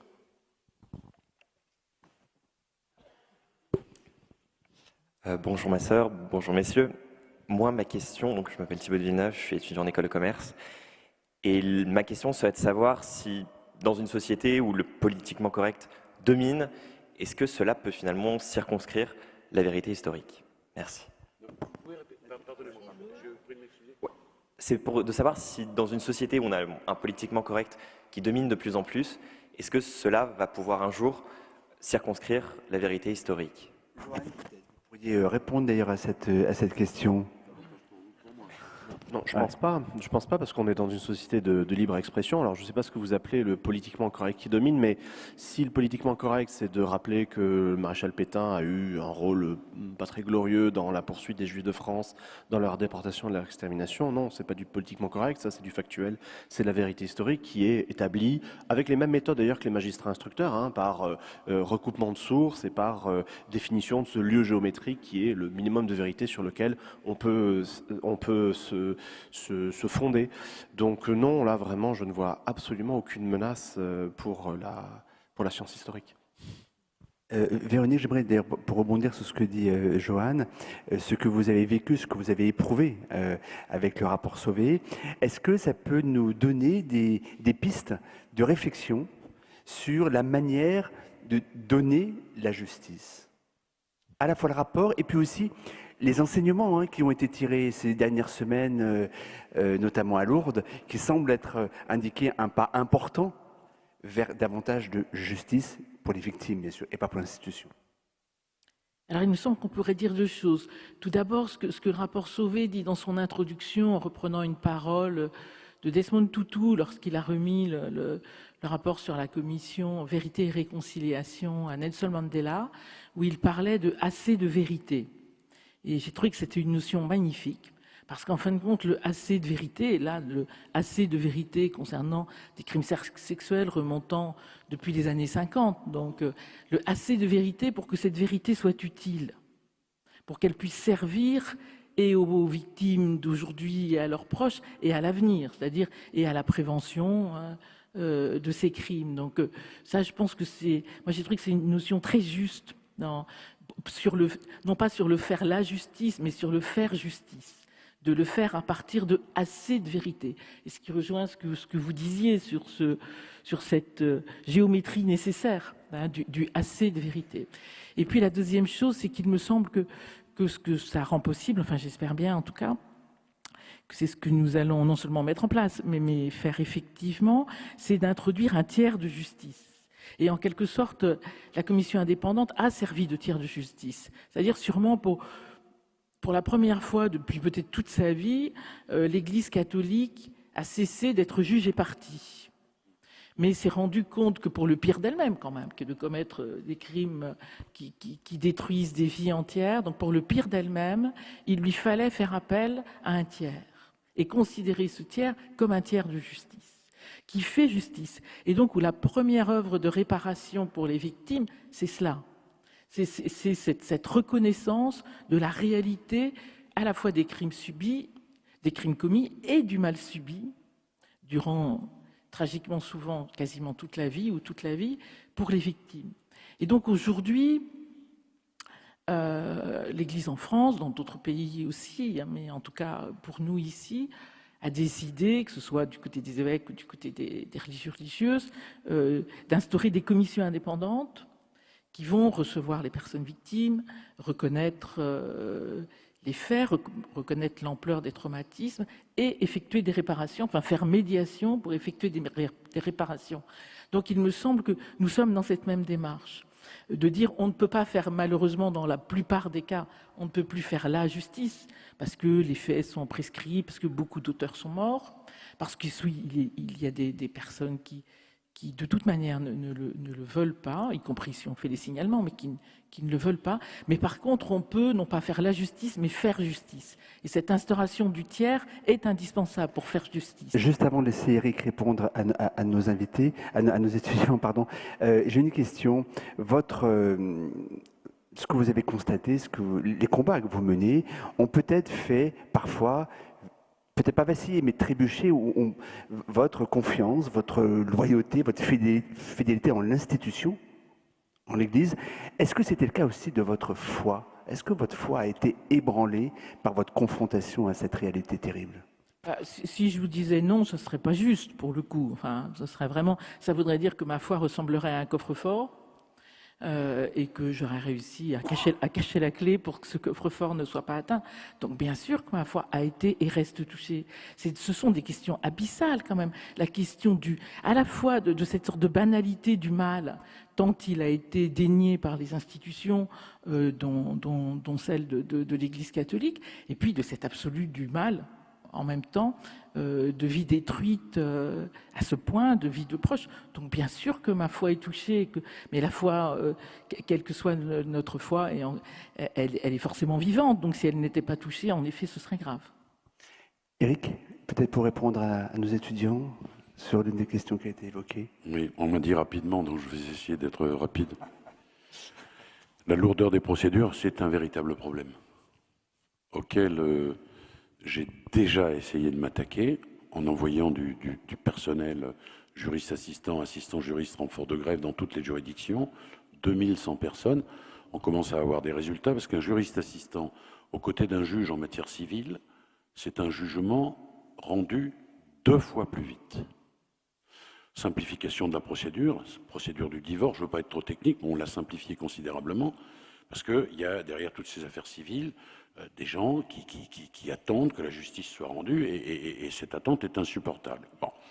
En matière de procédure pénale, il y a 2 lois, notamment un code de justice pénale des mineurs. Vous savez qu'autrefois un gamin qui commettait une infraction, une fois sur deux, il était jugé quand il était devenu majeur. Pour tous les parents qui sont ici, ils savent, avec beaucoup de bon sens et avec pragmatisme, que ça n'a mais aucun sens. Un gamin sur 2 jugé majeur. Donc là, on a enserré dans les délais, très très courts maintenant. Je vais vite, on m'a demandé d'aller vite. Mais il faut que vous sachiez qu'on a pris ça en considération. Et puis, on a pris une autre loi qui s'appelle justice de proximité. Je vais vous dire ce qui revenait dans les débats parlementaires, c'est tu casses, tu répares, tu indemnises, et tout ça dans un délai très court. Très court. Et il y a notamment des délégués du procureur qui rendent la justice, et nous avons doublé les délégués du procureur pour que la petite délinquance, évidemment, y ait une réponse ultra rapide. Parce que la petite délinquance qui n'est pas traitée, c'est l'impunité des auteurs et le sentiment d'impunité qui se développe, et une forme d'injustice chez nos concitoyens qui disent « enfin, ils ont fait des tags, ils ont fait des trucs comme ça, ils ne sont pas sanctionnés ». Et puis je vais vous dire autre chose, on met en place dans les états généraux de la justice des ateliers de travail qui notamment ont pour vocation de simplifier la procédure pénale et la procédure civile. Et je veux vous toucher un tout petit mot, si tu m'y autorises, sur les états généraux de la justice, parce que je souhaite que nos compatriotes y participent au maximum et en très grand nombre. Ça, c'était la première question. L'autre question, la crainte du gouvernement des juges est-elle justifiée ? Je vais vous répondre la chose suivante. La séparation des pouvoirs, c'est 2 choses. C'est que l'exécutif respecte l'indépendance de la magistrature et ce que les magistrats respectent également la séparation des pouvoirs. C'est à double sens. Voilà ma réponse. Et enfin... Je peux ajouter quelque chose sur ce point ? Vous m'autorisez ? Ah ben je vous autorise tout. Je pense qu'on a connu une période dans laquelle les affaires, j'y reviens, étaient étouffées par le pouvoir politique qui ne respectait pas l'indépendance de la justice. Ça a changé, ça a considérablement changé. Reste que les juges ne peuvent juger, ne peuvent s'intéresser qu'aux faits à caractère pénal qui peuvent concerner des hommes politiques. Ils ne sont pas au-dessus des lois, mais ils n'ont pas à sanctionner un comportement politique. C'est ça le gouvernement des juges, et ce qu'il faut absolument éviter. Ça me paraît fondamental. Il y a une question que je n'ai pas eu le temps de vous poser ma question, ça me fait du bien de vous interrompre. Ma question, puisqu'on parle de justice, les offshore, les paradis fiscaux, voilà une injustice fondamentale. On a des déficits, on a des manques, vous l'avez dit, dans la justice, dans les hôpitaux, on a besoin d'argent, etc. Bon, il y a énormément d'argent dans des places offshore qui sont souvent pas très loin de chez nous. Il y en a en Europe, il y en a en Asie, il y en a dans le monde entier. La France va prendre la présidence du Conseil. 1er janvier. Est-ce qu'elle va prendre, j'allais dire enfin, une initiative forte sur ce terrain pour mettre au pas les paradis fiscaux, d'abord en son sein, parce qu'il y en a en son sein, et aussi à l'extérieur?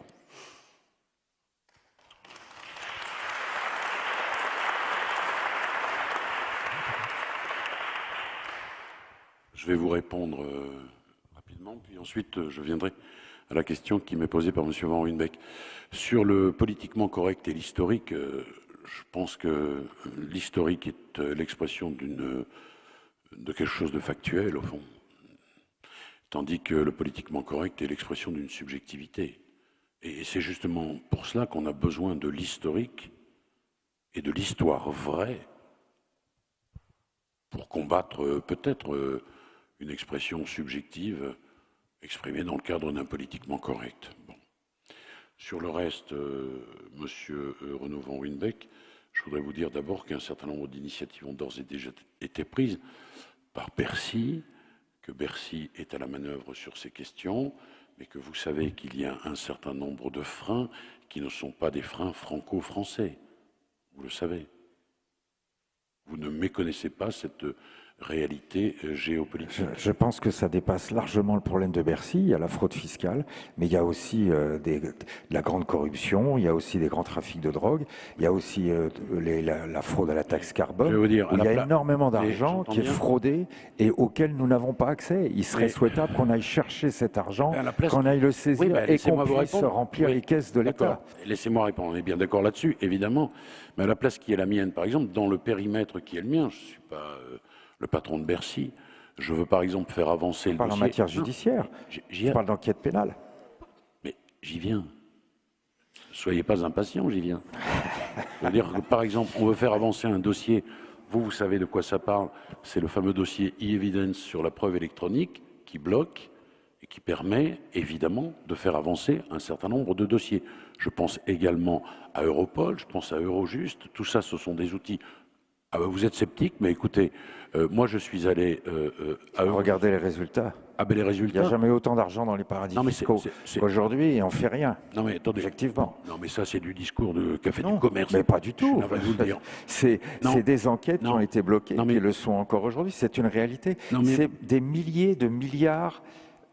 Pardonnez-moi, mais là... Vous connaissez l'affaire Encrochat, vous savez ce qu'elle a rapporté à l'État français? Non, mais je ne parle pas d'une affaire en particulier, je vous parle d'un système qui est en place et qui fait que beaucoup d'enquêtes judiciaires en matière de blanchiment se heurtent à ce problème des paradis fiscaux, qui pour moi est un scandale permanent. Voilà. Monsieur Van Ruynbeck, je suis en train de vous dire qu'un certain nombre de choses ont été prises en compte. Je pense en particulier à la preuve électronique en Europe pour qu'elle circule mieux et ça permet aux magistrats d'avoir immédiatement un certain nombre de données qui n'étaient pas disponibles.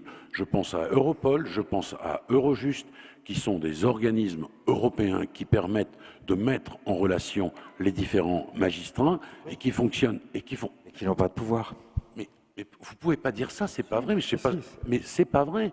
vous avez une très grande réussite, notamment là, un dossier qui s'appelle Encrochat, qui sans cette interconnexion juridictionnelle européenne n'aurait pas abouti. Et pour le reste, je pense que Bercy n'a aucune complaisance avec les trafics internationaux que vous dénoncez, et à juste titre d'ailleurs. Éric, qu'est-ce que l'Europe peut faire concrètement? Je pense que c'est aussi ça la question. C'est important parce que la France va prendre la présidence de l'Union européenne. En janvier, qu'est-ce qu'elle peut faire concrètement? Parce qu'on voit bien qu'il y a des choses qui avancent, mais on voit que le but à atteindre reste quand même très loin. Non, mais les difficultés auxquelles Renaud Van Ruynbeek a été confronté quand il était juge d'instruction, et notamment difficultés pour aller enquêter dans tel pays, etc., qui étaient dans la Pour aller chercher l'argent.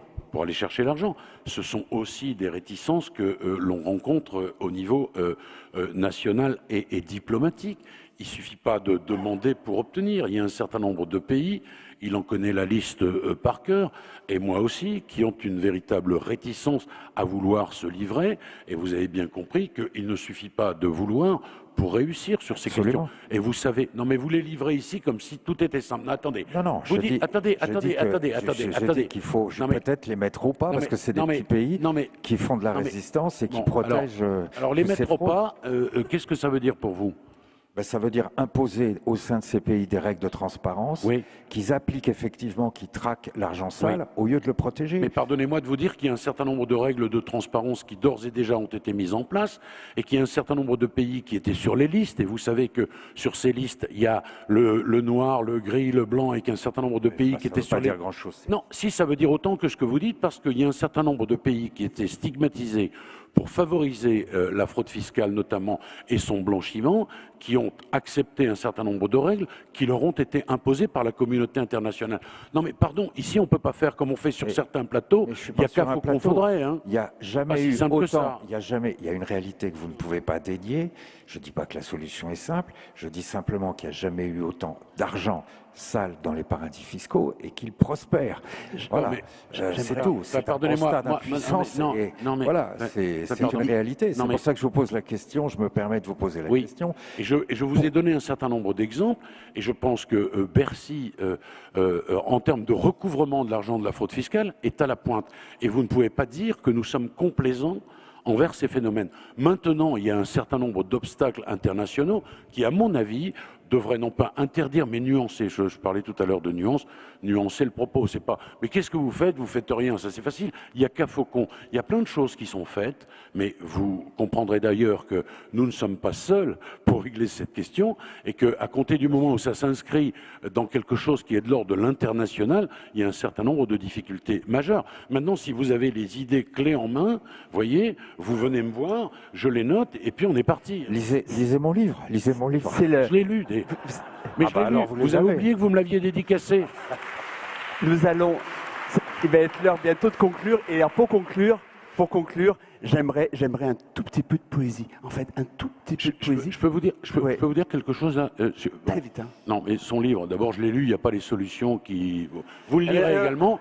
Non, mais comme ça, on va en faire la pub complète. Allez-y. Il a même oublié qu'il me l'a dédicacé, d'ailleurs. C'est extraordinaire. Mais c'est pas pour ça que vous l'avez lu. Mais c'est pas pour ça que vous l'avez lu. Non seulement je l'ai lu, je l'ai même relu, parce qu'il y a quelques passages qui sont difficiles à comprendre. Alors, vous êtes le premier à me le dire. Non, mais je plaisante. Alors maintenant, non, ce que je voudrais vous dire très sérieusement, on a mis en place ces états généraux, aucun sujet n'est tabou. Je dis bien, écoutez-moi, aucun sujet. La première chose que j'ai faite quand le président de la République m'a confié la mise en place de ces états généraux, je suis allé voir ce qui avait été fait par le passé en termes de rencontres ayant le même objet, simplifier la justice, etc. Bon. Alors il y a eu des vendômes de la justice, il y a eu je sais pas quoi, d'autres noms comme ça, bon, très bien. Mais jamais les citoyens n'ont été associés à ça. C'est la première fois que nous le faisons. Donc, il y a des ateliers de travail avec un certain nombre de professionnels de la justice, et toutes les professions sont naturellement représentées. Et puis, il y a une plateforme sur laquelle vous avez la possibilité directement d'intervenir. Alors, je vais vous donner cette plateforme, parce que je souhaite vraiment que tout le monde y aille. C'est parlonsjustice.fr. Et je dis que, puisque nous sommes là dans un exercice démocratique et direct, les propositions qui seront faites ne seront pas jetées à la poubelle. entendez ce que je vous dis, c'est la première fois qu'on demande aux citoyens de venir, ils viennent déjà en nombre. Et ensuite, moi, je me déplace dans les différents territoires et j'évoque dans des rencontres comme celle d'aujourd'hui, évidemment, ce qu'il convient de faire pour moderniser la justice. J'ai essayé dans un premier temps de la réparer, c'est les questions de budget que nous avons évoquées tout à l'heure, et le travail évidemment n'est pas fini, et je souhaite maintenant que nous la modernisions. Je veux d'ailleurs dire que ce sont les 2 plus hauts magistrats de ce pays qui ont eu l'initiative, en tous les cas l'idée, de lancer ces états généraux de la justice. Je tenais à le préciser, je le répète, parlonsjustice.fr, si vous voulez venir, vous êtes évidemment les bienvenus. Et pour conclure, nous allons parler poésie. Hier soir, on a fait un débat merveilleux sur l'amour avec Cynthia Fleury, Charles Pépin, Carole Beffa et Julie Neveu. Et Carole Beffa s'est installée au piano et il a improvisé sur les mots de l'amour. Renaud van Rumbeek, vous êtes un pianiste chevronné. Vous jouez Chopin, Beethoven comme... Alors... Je ne vais pas vous piéger. Je ne vais pas vous piéger. C'est pas ça. Mais là, vous êtes content là. Hein. Ah oui. la musique romantique, notamment Schubert, etc. Est-ce que ça aide lorsqu'on est en quête de justice? Est-ce que ça vous aide, vous, dans votre travail d'introspection, d'investigation de la justice? Ça m'aide à oublier toutes les misères que je peux constater dans mon travail et toutes les difficultés que je peux avoir. Je pense que la musique a... Quand je me mets au piano, j'oublie tout. J'oublie Maître Dupond-Moretti, j'oublie le ministre. Je suis aux anges. Éric, on parle de poésie. Il y a un texte, une chanson à laquelle vous êtes très sensible. Si tu me payes un vers, c'est un texte qui avait été écrit pour Serge Reggiani.